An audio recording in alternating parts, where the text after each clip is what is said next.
Նիկոլ Փաշինյան, համեսել։ Շնորհակալություն։ Երկու հարց Տիկին Հովհաննիսյան,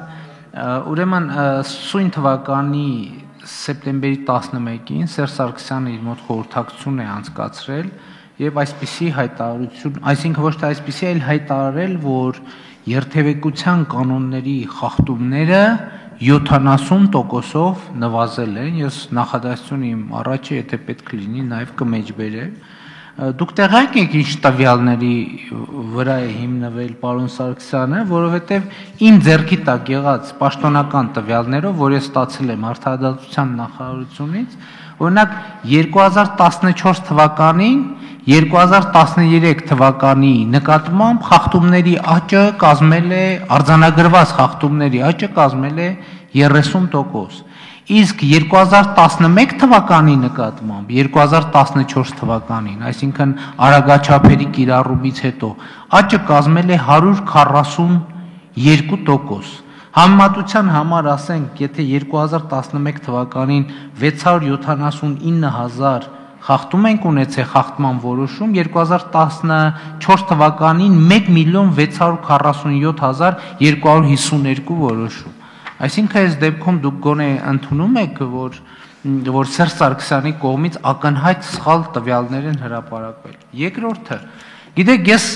երկրորդ ընթերցման ժամանակ ելույթ կունենամ, հիմա ելույթ չեմ ունենա, բայց այդ ելույթում ես կարող եմ նշել եւ ընդհանրապես ցանկացած խոսակցության ժամանակ կարող եմ նշել տասնյակ խնդիրներ, որ առաջացել են այս համակարգի կիրառման արդյունքում։ Եվ ձեր բերած նախագիծը նույնպես իմիջիայլոց վկայում է խնդիրների առկայության մասին։ Վարձույթի հետ կապված հարցերը կարգավորված չեն, սեփականատերերի հետ կապված հարցերը կարգավորված չեն եւ բազմաթիվ էլի հարցեր կարգավորված չեն։ Դուք ընդհանրապես որպես Արդարադատության նախարար կարող եք ի վերջո ասել, լավ, ինչ խնդիր ենք մենք ընդհանրապես լուծել։ Մենք կարող ենք ասել, դուք էլ գիտեք, այն խնդիրները, որ առաջացել են այս ամեն ինչի արդյունքում եւ այդ խնդիրները ակնհայտ են։ Բայց կարող եք որպես Արդարադատության նախարար կոնկրետության մեջ ասել, այս մենք այս համակարգով լուծում ենք այս խնդրեմը։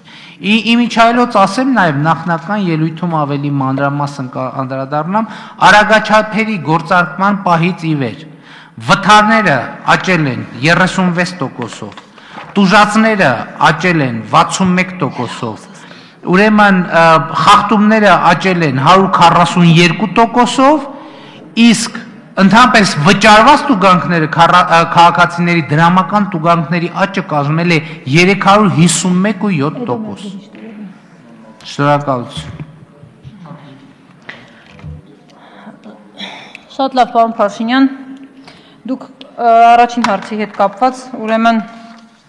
ներկայացրեցիք վիճակագրություն խախտումների հետ կապված։ Ես էլ հիմա ձեզ վիճակագրություն օրինակ ներկայացնեմ 2014 թվականին օրինակ կատարվել է մեկ հոդվածի մեկ-երկու մասերի համար եմ օրինակ ասում 124 հոդվածի առաջին մասի հետ կապված կատարվել է 391,216 խախտում, դրա փոխարեն օրինակ 2015 թվականին կատարվել է 365,950 ակնհայտորեն նվազում։ Այնուհետև օրինակ ամենաշատ տարածված խախտումը կանգառի խախտումը, ես ուղղակի նվազման միտում եմ ուզում ցույց տալ, ես չեմ վիճում ձեր բերած տվյալները, չեմ վիճարկում։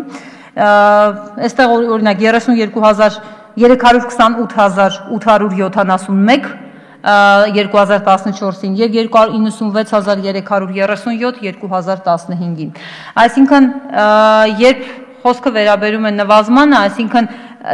ուսումնասիրվում է վիճակագրությունը համալիր։ Այս պահին ես բոլոր խախտումների մասով հատ-հատ ձեզ կդժվարանամ ներկայացնել, բայց բնականաբար երկրորդ ընթերցման ժամանակ, եթե ամբողջն անհրաժեշտ է այդ 70% հանրագումարը կներկայացնեմ, բայց դուք թվարկեցիք նրանք, որտեղ աճ է արձանագրվել, ես թվարկեցի նրանք, որտեղ նվազում կա։ Այսինքն այս առումով մենք պիտի բոլոր ճանապարհատրանսպորտային խախտումները, որոնք վարչական իրավախախտումների վերաբերյալ օրենսգրքում նշված են, բոլորի վերաբերյալ հատ-հատ վիճակագրությունը նայենք։ Հետո ընդհանուր հանրագումարում դուրս բերենք, տեսնենք իրականում նվազել է թե աճել է։ Դրա համար ես վիճակագրության հետ կապված բնականաբար կներկայացնեմ ձեզ ամփոփ տեղեկատվությունը, ոչ թե հատ-հատ ըստ խախտումների։ Սա առաջին հարցի հետ կապված։ Ինչ վերաբերում է երկրորդ հարցին, ապա պիտի նշեմ իրականում, որ աշխարհի տարբեր երկրների փորձ ենք ուսումնասիրել, Համակարգը, որը ներդրվել է, բավականին արդյունավետ է գործում եւ ինչու եմ ուզում ասել խնդիրը տեսանկարահանող սարքերի հետ կապված եւ ձեր բերած վիճակագրությունը վթարների թվի խնդիրը հետեւյալում է անմիջապես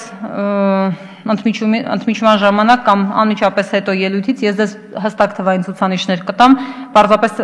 թուղթը մնաց մյուս սեղանին խնդիրը հետեւյալում է մեքենաների քանակի աճով է պայմանավորված այն ցուցանիշները, որ դուք ներկայացնում եք։ Եթե դիցուք օրինակ, հա,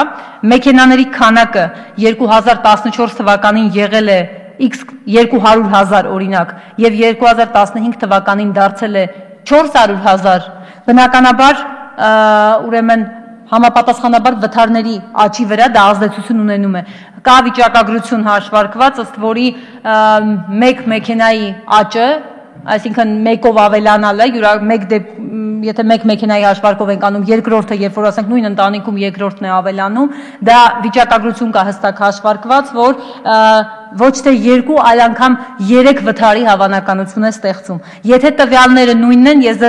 ես ինքս ձեր նախորդ հարցից ելնելով, նախորդ անգամ երբ դուք ոչ ինձ իհարկե հարց էիք հնչեցնում, ես ուսումնասիրել եմ այդ վիճակագրությունը, որովհետև թվային առումով ուղղակի երբ որ ասում ես 2014-ին այսքան վթար, 2015-ին այսքան վթար, իրականում այո տպավորությունն այնպիսին է, որ վթարների քանակը աճել է այդ թվում մահվան ելքով, բայց երբ ներկայացնում տեսնում ես ավտոմեքենաների քանակը եւ ավտոմեքենաների քանակի համադրմամբ ես դրանք նայում, տեսնում ես, որ իրականում կա նվազում, որտեղ եթե 200,000 մեքենայի դեպքում օրինակ 2,000, չգիտեմ, խախտում կար, 400,000-ի դեպքում